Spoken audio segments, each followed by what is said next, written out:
ഞങ്ങളുടെ സ്നേഹവാനായ സ്വർഗസ്ഥ പിതാവേ, അനുഗ്രഹീതമായ ഈ പുതിയ മാസത്തിലെ ആദ്യ പ്രഭാതത്തിനായി ഞങ്ങൾ അങ്ങേക്ക് നന്ദി പറയുന്നു.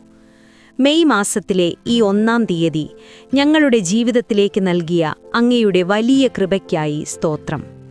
കർത്താവേ, ഈ പുതിയ മാസം ഞങ്ങൾക്ക് അനുഗ്രഹത്തിൻ്റെയും ഐശ്വര്യത്തിൻ്റെയും മാസമായിരിക്കട്ടെ.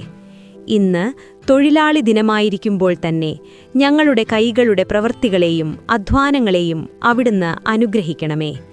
കഷ്ടപ്പെടുന്നവർക്കും ജോലിയില്ലാത്തവർക്കും പുതിയ വഴികൾ തുറന്നു നൽകണമേ. കഴിഞ്ഞ മാസത്തെ എല്ലാ ഭാരങ്ങളും വിഷമങ്ങളും മാറ്റി പുതിയൊരു ഉത്സാഹത്തോടെ മുന്നേറാൻ ഞങ്ങളെ സഹായിക്കണമേ. ഈ മാസം ഞങ്ങൾ എടുക്കുന്ന എല്ലാ തീരുമാനങ്ങളിലും അങ്ങയുടെ ആലോചനയുണ്ടാകട്ടെ. ഞങ്ങളുടെ കുടുംബങ്ങളിൽ സമാധാനവും സന്തോഷവും നിറയ്ക്കണമേ. പ്രാർത്ഥന കേട്ടതിനായി സ്തോത്രം. യേശുക്രിസ്തുവിന്റെ നാമത്തിൽ ഞങ്ങൾ പ്രാർത്ഥിക്കുന്നു പിതാവേ. ആമേൻ.